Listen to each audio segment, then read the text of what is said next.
Hello दोस्तों, स्वागत है आपका मेरे यूट्यूब चैनल परीक्षा प्लान में। तो कैसे हैं आप लोग? आई होप अच्छे होंगे।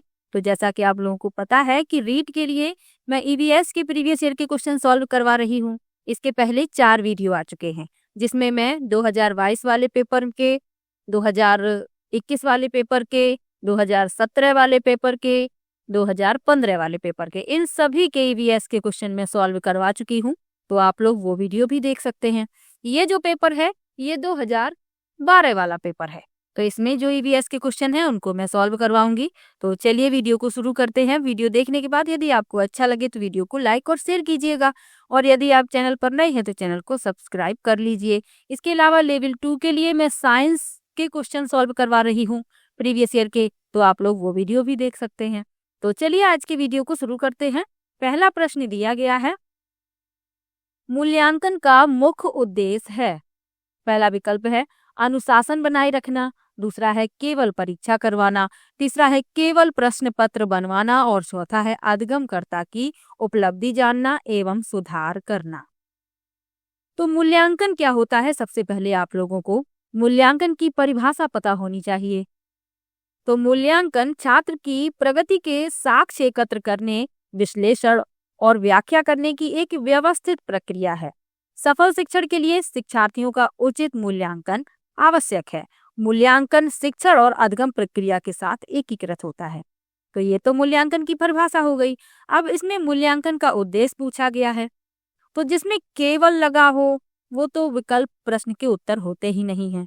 2 विकल्प तो आपकी कट गई। अब पहला है अनुशासन बनाए रखना, तो मूल्यांकन का उद्देश्य अनुशासन बनाए रखना नहीं है।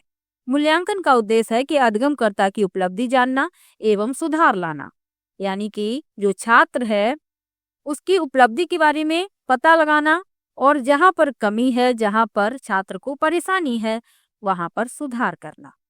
तो डी विकल्प इस प्रश्न का उत्तर हो जाएगा। इसके अलावा मूल्यांकन के और क्या क्या उद्देश्य हैं वो भी जान लीजिए।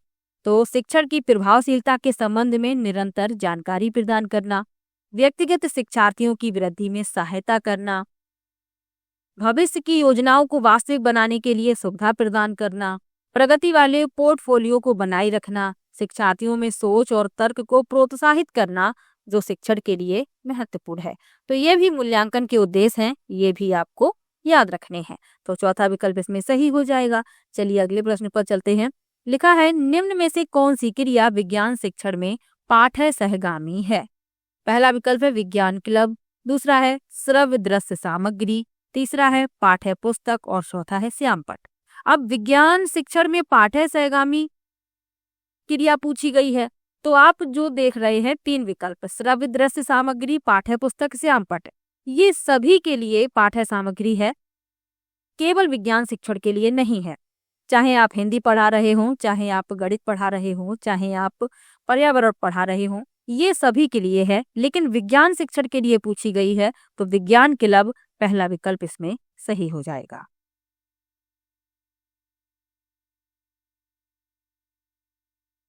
अब विज्ञान शिक्षण की जो पाठ्य सहगामी गतिविधियां हैं उनके बारे में भी जान लीजिए।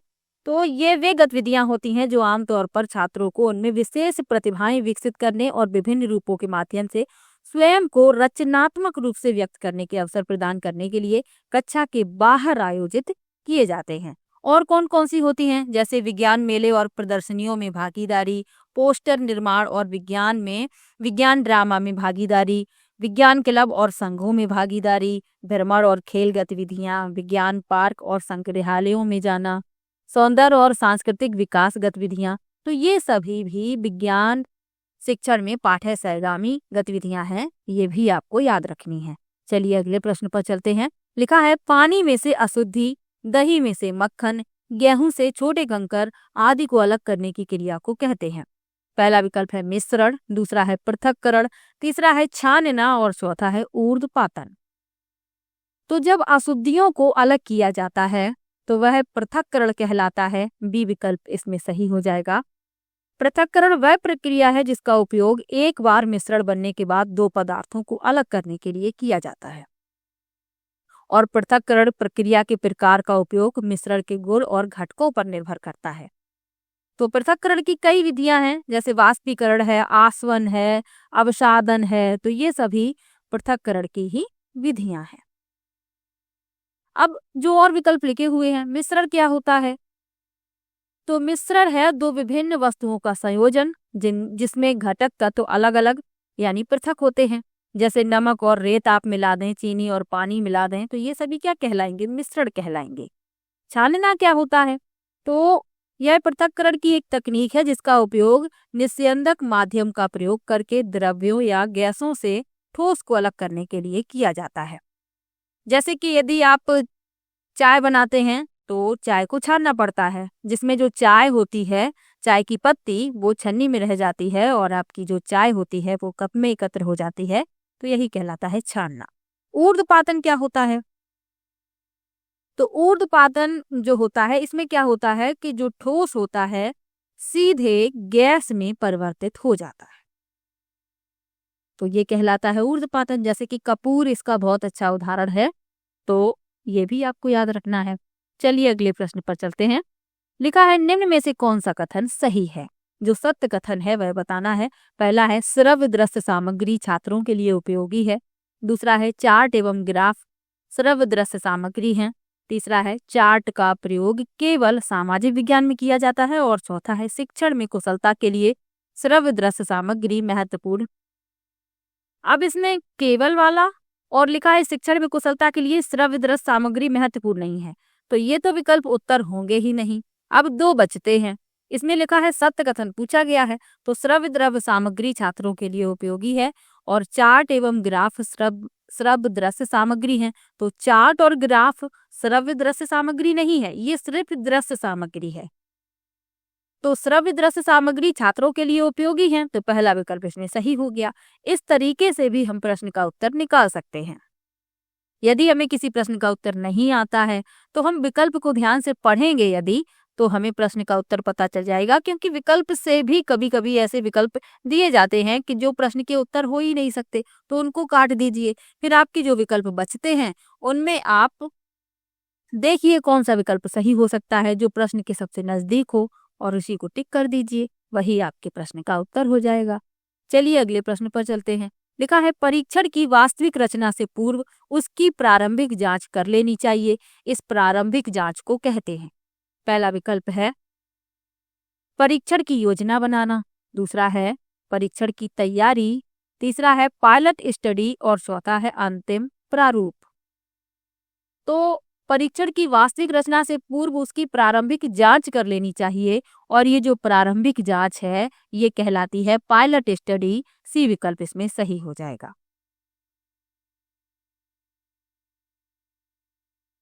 तो पायलट स्टडी क्या है कि यह प्रारंभिक छोटे पैमाने पर एक पूर्वाभ्यास होता है जिसमें आप अपने वास्तविक परीक्षण के लिए उपयोग की जाने वाली विधियों का परीक्षण करते हैं और अपने वास्तविक परीक्षण की संभाव्यता निर्धारित कर सकते हैं। प्रारंभिक अध्ययन यानी कि पायलट स्टडी वास्तविक परीक्षण या शोध का प्रारंभिक रूप से छोटे पैमाने पर पूर्व परीक्षण होता है। तो ये याद रखिएगा, इंपॉर्टेंट क्वेश्चन है, पूछा जा सकता है। चलिए अगले प्रश्न पर चलते हैं। लिखा है निम्नलिखित में से कौन सा राज्य या देश राजस्थान के जैसलमेर, बीकानेर तथा श्रीगंगानगर जिलों से लगा हुआ है?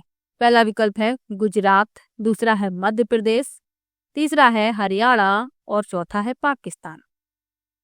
तो राजस्थान के जैसलमेर, बीकानेर और श्रीगंगानगर जिलों से लगा हुआ है। पाकिस्तान डी विकल्प इसमें सही हो जाएगा।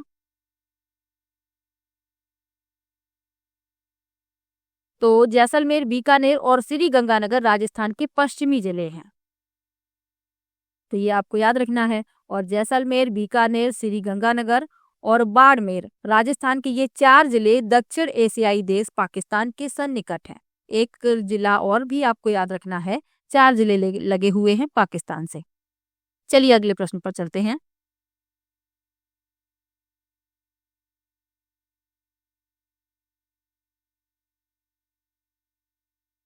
अगला प्रश्न दिया गया है प्रथम कृत्रिम उपग्रह का नाम था। पहला है भास्कर, दूसरा है आर्यभट्ट, तीसरा है रोहिणी और चौथा है एडुसेट।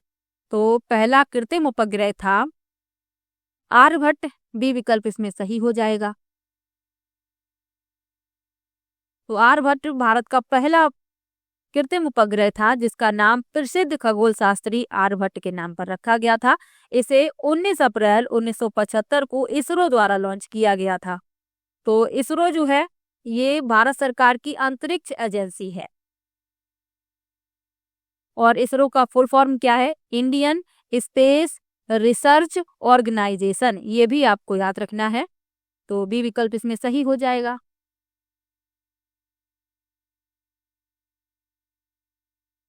अब जो और विकल्प लिखे हुए हैं उनके बारे में भी जान लीजिए। भास्कर 1 और 2 इसरो द्वारा निर्मित 2 उपग्रह थे।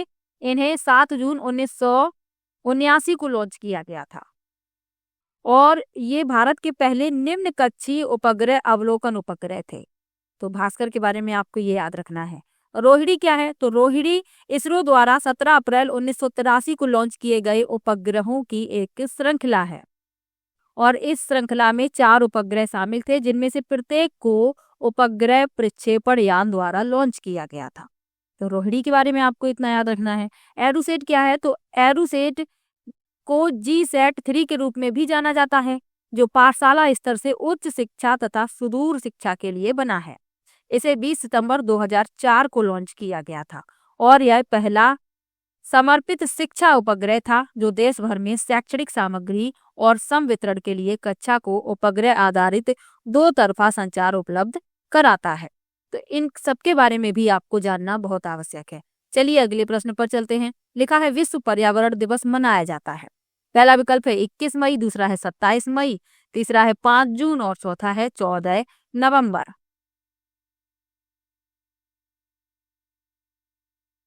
तो विश्व पर्यावरण दिवस मनाया जाता है 5 जून को।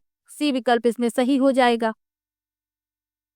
तो इसकी स्थापना संयुक्त राष्ट्र महासभा द्वारा 1972 में मानव पर्यावरण पर स्टॉकहोम सम्मेलन के दिन की गई थी।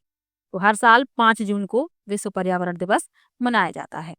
अब जो और विकल्प लिखे हुए हैं, 21 मई को आतंकवाद विरोधी दिवस मनाया जाता है और 14 नवंबर को बाल दिवस मनाया जाता है। पंडित जवाहरलाल नेहरू की जयंती होती है इस दिन। तो इन सब के बारे में भी याद रखिए। चलिए अगले प्रश्न पर चलते हैं। लिखा है जलीय जंतुओं में श्वसन होता है। पहला विकल्प है फेफड़ों द्वारा, दूसरा है पुस्तक फुफ्फुस द्वारा, तीसरा है वायुकोश द्वारा और चौथा है गलफड़ों द्वारा। तो जलीय जंतुओं में श्वसन गलफड़ों द्वारा होता है। डी विकल्प इसमें सही हो जाएगा। गलफड़े जो होते हैं पानी में घुली हुई ऑक्सीजन को निकालते हैं और कार्बन डाइऑक्साइड उत्सर्जित करते हैं। मछलियों के गलफड़ों से होने वाली श्वसन क्रिया को क्लोम श्वसन कहा जाता है। ये भी याद रखिए। चलिए अगले प्रश्न पर चलते हैं। राष्ट्रीय झंडे के बारे में निम्न कथनों का सावधानी पूर्वक अवलोकन कीजिए। सफेद सबसे ऊपर केसरिया रंग त्याग एवं बलिदान का प्रतीक है। दूसरा है बीच में सफेद रंग शांति का प्रतीक है। मध्य में चक्र शांति एवं खुशहाली का प्रतीक है। नीचे हरा रंग शांति एवं खुशहाली का प्रतीक है।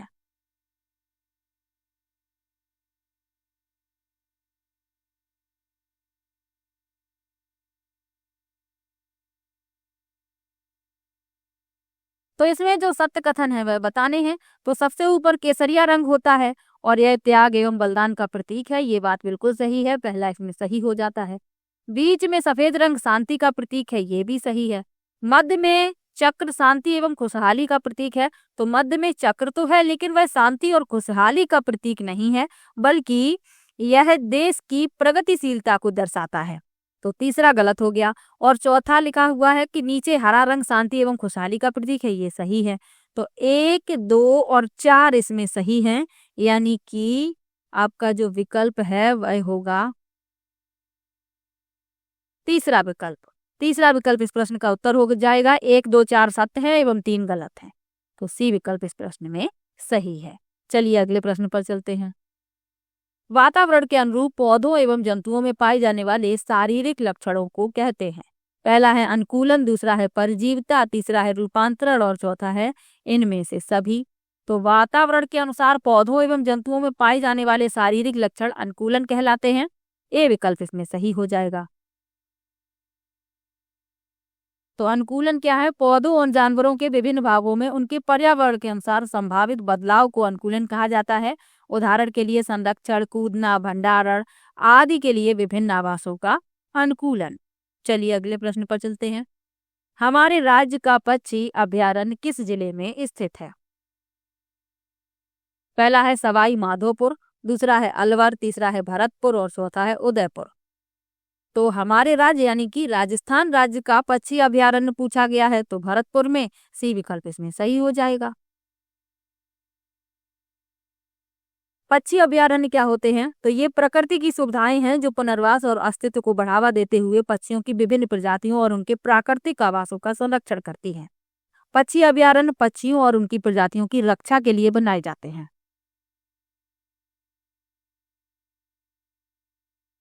तो तीसरा विकल्प इसमें सही है। चलिए अगले प्रश्न पर चलते हैं। निम्न में से कौन सा कथन वायु के संबंध में सही नहीं है?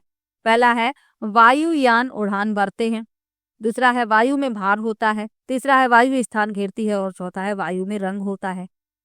तो आप सभी लोग जानते हैं कि वायु में रंग नहीं होता बल्कि ये रंगहीन होती है, तो डी विकल्प इस प्रश्न का उत्तर हो जाएगा। वायु के और कौन कौन से गुण हैं? वायु संकुचित हो सकती है, वायु में भार होता है, वायु तापमान से प्रभावित होती है और वायु रंगहीन है। वायु में दबाव के अंतर की मदद से विमान उड़ान भर सकते हैं। वायु द्रव्य का एक रूप है जिसमें द्रव्यमान होता है। वायु स्थान घेरती है, उदाहरण के लिए जब गुब्बारे में हवा होती है, और वायु गैसों और धूल कणों से बनी होती है। तो ये भी इतना याद आपको रखना है। चलिए अगले प्रश्न पर चलते हैं। घड़ी की स्प्रिंग में संग्रहित ऊर्जा है। पहला है यांत्रिक ऊर्जा, दूसरा है ऊष्मा ऊर्जा, तीसरा है प्रकाश ऊर्जा और चौथा है विद्युत ऊर्जा। तो घड़ी की स्प्रिंग में संग्रहित ऊर्जा होती है यांत्रिक ऊर्जा। ए विकल्प इसमें सही हो जाएगा। यांत्रिक ऊर्जा जो होती है यह किसी निकाय की गतिज और स्थितिज ऊर्जा का योग है। यह वह शक्ति है जो किसी वस्तु की स्थिति और गति से प्राप्त होती है। अब जो और विकल्प लिखे हुए हैं उनके बारे में भी जान लीजिए। ऊष्मीय ऊर्जा क्या है? तो ऊष्मीय ऊर्जा ठोस तरल पदार्थ और गैसों में अणु, परमाणु या आयन नामक छोटे कण के स्थानांतरण का परिणाम होता है। प्रकाश ऊर्जा क्या है? तो मानव आंखों को दिखाई देने वाले विभिन्न प्रकार के प्रकाश को बनाने की क्षमता। और विद्युत ऊर्जा क्या है? तो विद्युत ऊर्जा वह ऊर्जा है जो एक विद्युत क्षेत्र के भीतर आवेशित कणों में संग्रहित होती है। चलिए अगले प्रश्न पर अगला प्रश्न दिया गया है। पीने के पानी में रोगाणु नाशक डालते हैं। पहला है पोटेशियम परमैंगनेट तथा क्लोरीन, दूसरा है पोटेशियम क्लोराइड तथा क्लोरीन, तीसरा है सोडियम क्लोराइड तथा ऑक्सीजन और चौथा है पोटेशियम सल्फाइड तथा क्लोरीन। तो पीने के पानी में रोगाणु नाशक डालते हैं पोटेशियम परमैंगनेट तथा क्लोरीन। ए विकल्प इसमें सही हो जाएगा। ये क्या करते हैं? हानिकारक कीटाणुओं और सूक्ष्म जीवों को नष्ट कर देते हैं और यह सूक्ष्म जीवों की वृद्धि या क्रिया को रोककर संक्रमण को रोकते हैं। चलिए अगले प्रश्न पर चलते हैं। लिखा है निम्न को सावधानी से देखिए। उपरोक्त यातायात संकेत का अर्थ है। ये जो संकेत दिया गया है इसका अर्थ पूछा गया है। पहला लिखा है मुख्य सड़क, दूसरा है सकरी पुलिया, तीसरा है रेलवे फाटक और चौथा है खराब सड़क। तो ये जो संकेत है ये खराब सड़क यानी कि क्षतिग्रस्त सड़क का है, तो डी विकल्प इसमें सही हो जाएगा। चलिए अगले प्रश्न पर चलते हैं। लिखा है छोटी माता एवं रेबीज रोग का कारण है। पहला है वायरस, दूसरा है प्रोटोजोआ, तीसरा है बैक्टीरिया और चौथा है नेमेटोड। तो चेचक और रेबीज का कारण होता है वायरस। ए विकल्प इसमें सही हो जाएगा।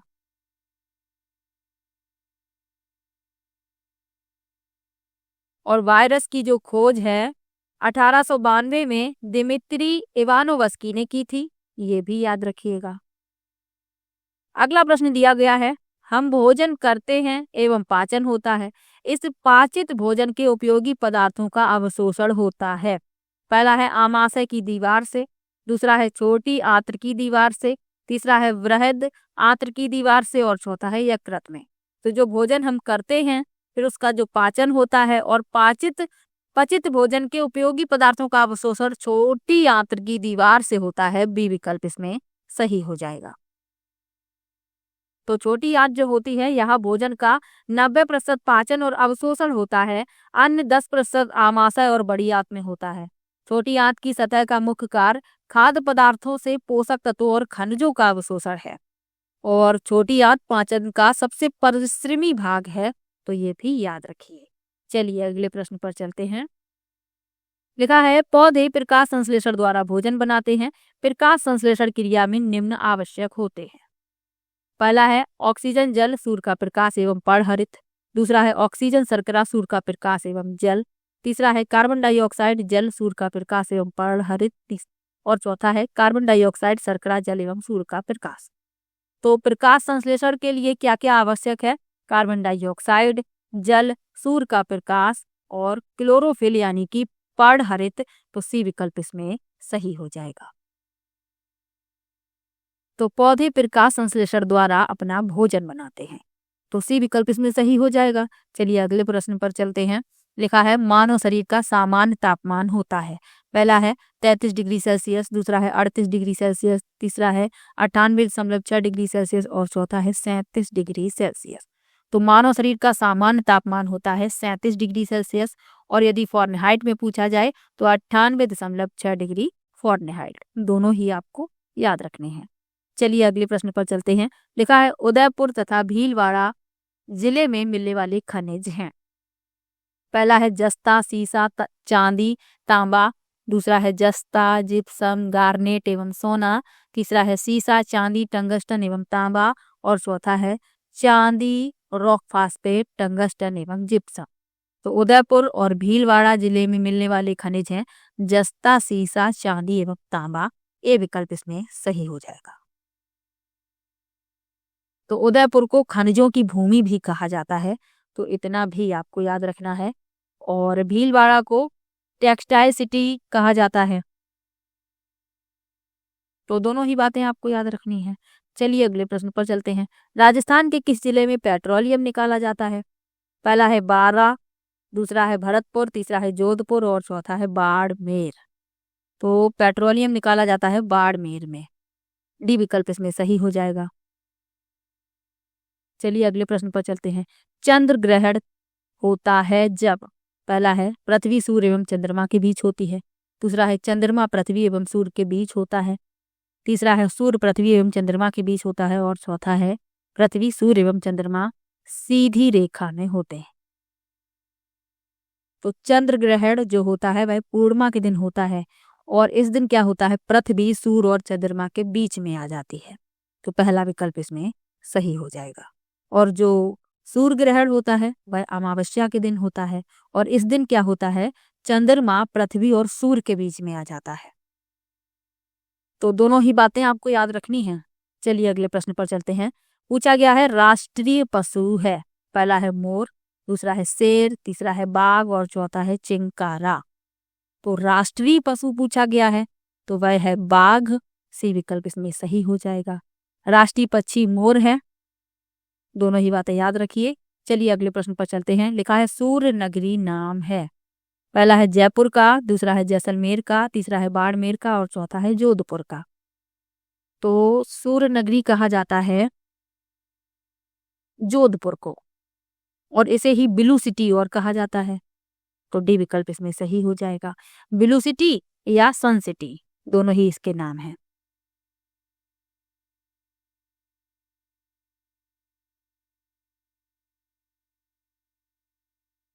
और जो विकल्प लिखे हुए हैं, जयपुर को पिंक सिटी कहते हैं, आप लोग जानते ही हैं।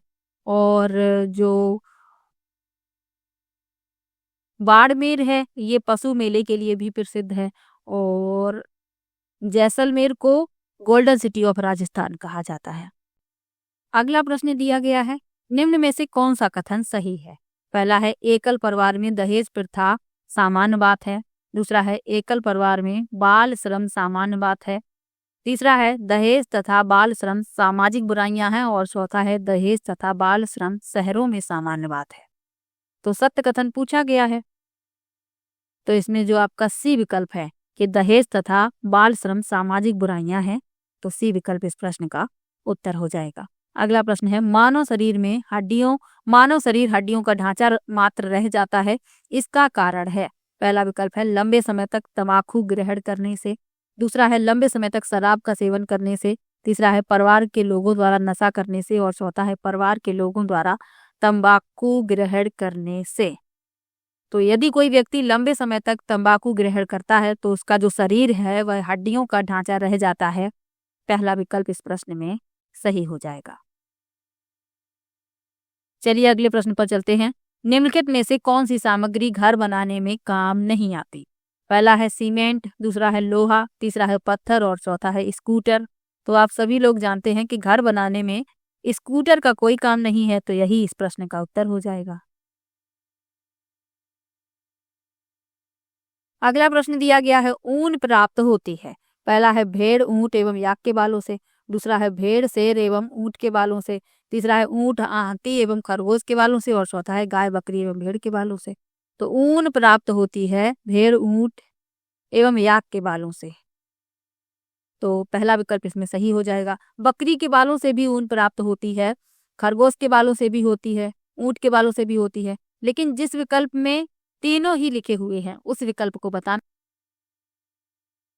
अगला प्रश्न दिया गया है बंदर, शेर तथा चूहे के घर क्रमशः हैं। तो बंदर पेड़ों पर रहता है और शेर गुफा में और चूहा बिल में, तो सी विकल्प इसमें सही हो जाएगा।